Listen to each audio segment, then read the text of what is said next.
राधे राधे दोस्तों, कैसे हैं आप सभी। आशा करती हूँ आप सभी बहुत अच्छे हैं और अपना ख्याल रख रही हैं। राधा रानी अपनी कृपा आप सब पर बनाए रखें।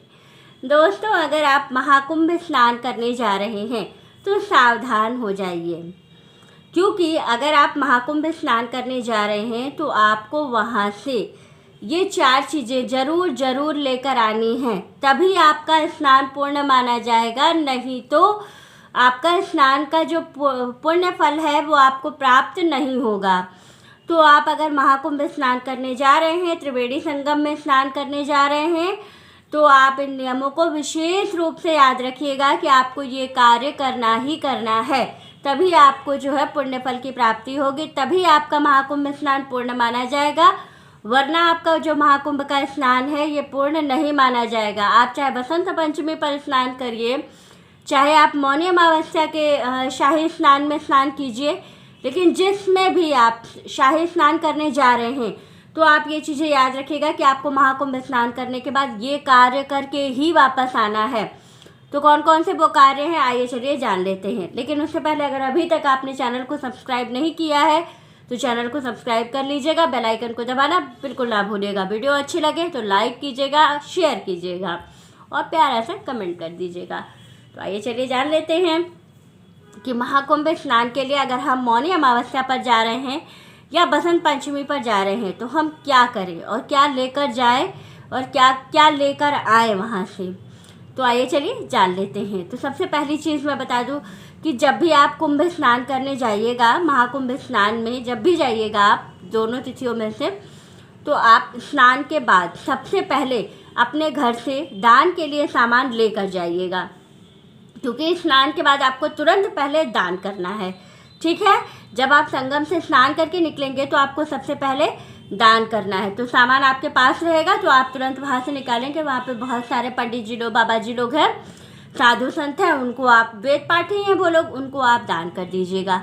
इसके बाद आपको क्या करना है, संगम से स्नान कर लिया, दान कर लिया, सूर्यदेव को जल दे दिया। अब क्या करना है, अब आपको करना है प्रयागराज के किसी भी मंदिर में दर्शन, जो कि बहुत बहुत बहुत महत्वपूर्ण है।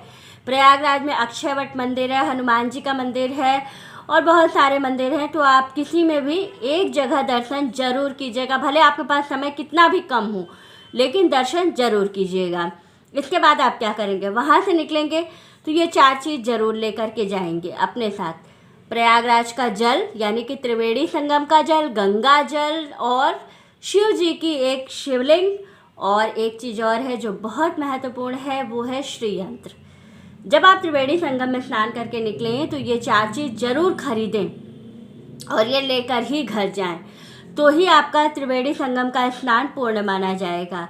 ऐसे तो मेला है, वहाँ पर बहुत सारी चीज़ें मिल रही हैं, तो जो आपकी ज़रूरत की चीज़ें हो आप खरीद सकते हैं, लेकिन पूजा पाठ से संबंधित ये 4 चीज़ें आपको ज़रूर से लेकर के जानी हैं।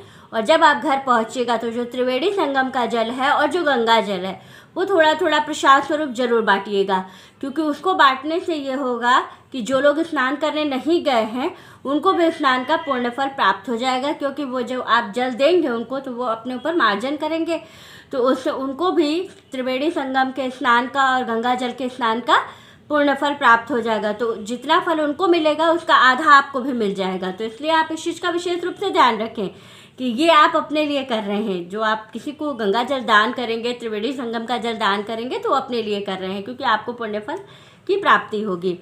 और श्री यंत्र जो कि महालक्ष्मी का प्रतीक है। त्रिवेणी संगम में जो लोग स्नान करने जा रहे हैं, कहा जाता है गंगा यमुना सरस्वती 3 जो त्रिमूर्तियाँ हैं, इनका जो लोग, इनके संगम में जो लोग स्नान करते हैं वो ये जान लीजिए कि मोक्ष की प्राप्ति करते हैं और जीवन भर इन लोगों के पास कभी भी धन की कमी नहीं होती है, जो लोग त्रिवेणी संगम में स्नान करते हैं।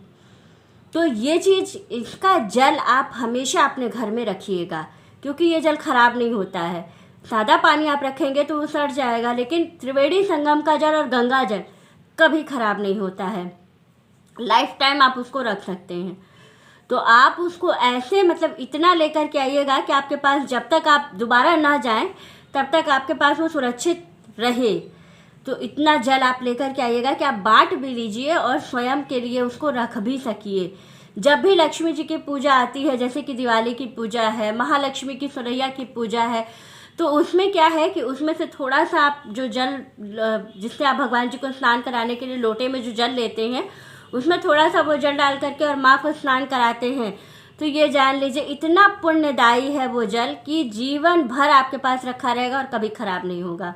और उस जल से स्नान कराने पर माँ को इतना प्रसन्न होती है माँ कि आपको जीवन भर आपके घर को छोड़कर कभी नहीं जाएंगी। इसलिए कहा जाता है त्रिवेणी संगम का जल और गंगा जल अपने घर में हमेशा रखना चाहिए। तो ये चीज़ आप विशेष रूप से याद रखिए, क्योंकि प्रयागराज से आप गंगा जल ले जा सकते हैं, वाराणसी से, काशी से आप गंगा जल नहीं ले जा सकते हैं, लेकिन आप यहाँ से बाहर जा कर के कहीं पर भी गंगा जी हैं तो आप वहाँ से जल ले जा सकते हैं। तो ये आप विशेष रूप से याद रखिएगा कि बाहर अगर आपको लेके जाना है तो आप वहाँ से जल ले जा सकते हैं।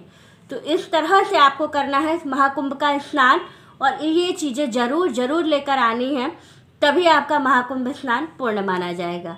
वीडियो अच्छी लगे तो लाइक, शेयर और सब्सक्राइब ज़रूर कीजिएगा। मैं एक एक चीज़ आप लोगों को बहुत अच्छे से समझाती हूँ, जिससे कि आप लोगों को एक एक चीज़ एकदम डिटेल में बता देती हूँ कि कैसे कैसे आपको क्या करना है। तो ऐसे अगर आप करेंगे तो आपको जीवन में बहुत सफलता मिलेगी। वीडियो अच्छी लगे तो लाइक, शेयर और सब्सक्राइब ज़रूर कीजिएगा। राधे राधे दोस्तों।